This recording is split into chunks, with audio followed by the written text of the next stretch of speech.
Katika Agano la Kale damu ndio ilitumika kama upatanisho, au kitu kinachoweza kukupatanisha na Mungu ilikuwa ni damu. Watu walichinja damu kwa ajili ya kupata mapatanisho na Mungu wao. Damu hazikutosha kufuta dhambi, damu hazikutosha kufuta makosa. Ilitakiwa ipatikane damu ya Yesu ambayo itachukua dhambi zetu, ambayo itachukua makosa yetu.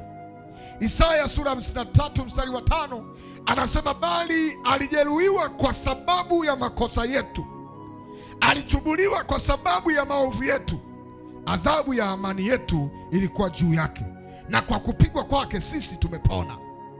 Kwa hiyo adhabu ya makosa yetu ambayo tulistahili kuhukumiwa adhabu ya mauti, Yesu alifanya kazi ya kuilipa pale msalabani. Alionewa lakini alinyenyekea, wala hakufunua kinywa chake kama mwanakondoo apelekwaye machinjoni. Msalaba lilikuwa ni jambo la aibu, kama nilivyotangulia kukwambia. Msalaba lilikuwa ni jambo ambalo alimvutii mtu yoyote, na mtu ambaye aliangikwa msalabani alikuwa amelaaniwa, kwa sababu Torati ilikuwa imebeba laana ya mtu ambaye ataangikwa kwenye msalaba. Sasa Yesu alikuja kufia ile laana ya Torati, ili mimi na wewe tusiwe chini ya Torati, bali tuwe chini ya neema. Sema amina, uliye ndani ya neema, katika jina la Yesu.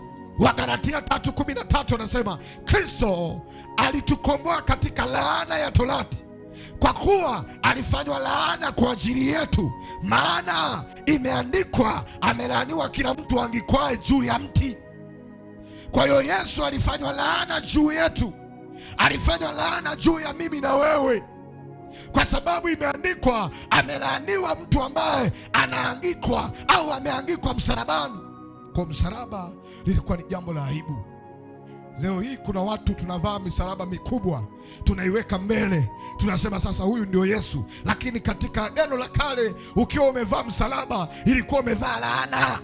Waraka wa kwanza wa Petro sura ya 2 mstari wa 24 anasema, yeye mwenyewe alichukua dhambi zetu katika mwili wake juu ya mti, tukiwa wafu kwa mambo ya dhambi, tuwe hai kwa mambo ya haki, na kwa kupigwa kwake mlishughulikiwa.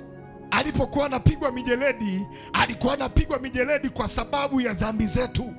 Katika hali ya kawaida hakuwa na dhambi, katika hali ya kawaida hakuwa na makosa, lakini alitabiriwa kwamba lazima akinywee kikombe kile cha makosa, lazima akinywee kikombe kile cha mateso, lazima ainywee aibu ile, ili aweze kutufanya sisi ambao tulikuwa tunanuka dhambi tusiofaa, ili tuweze kufaa katika yeye. Sema amina, katika jina la Yesu. Yesu alilipa gharama. Yesu alilipa fidia. Alifanyika kuwa fidia wengi, maana fidia ni kwamba alilipa gharama, akafanyika yeye kuwa fidia, akafanyika yeye kuwa gharama. Waefeso sura ya 1 mstari wa 7 anasema, katika yeye huyo kwa damu yake tunao ukombozi wetu na masamaha ya dhambi. Na ndio maana tunasema kwamba mtu akiwa ndani ya Kristo amekuwa kiumbe kipya, ya kale yote amepita, tazama amekuwa mapya. Na ndio maana hata kama kabla hujamjua Yesu ulikuwa unatenda dhambi nyingi, ulikuwa unatenda mabaya mengi, baada ya kumpokea Yesu, baada ya kumwamini Yesu, yale yote amefutwa, yale yote ameondoka. Hautakumbushwa tena, hayatakuwa tena kwako. Sikumbushe mambo ya zamani, maana ya zamani yamepita, maana ya zamani yameenda. Yesu amelipa gharama. Yesu amelipa gharama. Yesu amelipa gharama. Yesu amelipa gharama. Yesu amelipa gharama. Yesu amelipa gharama.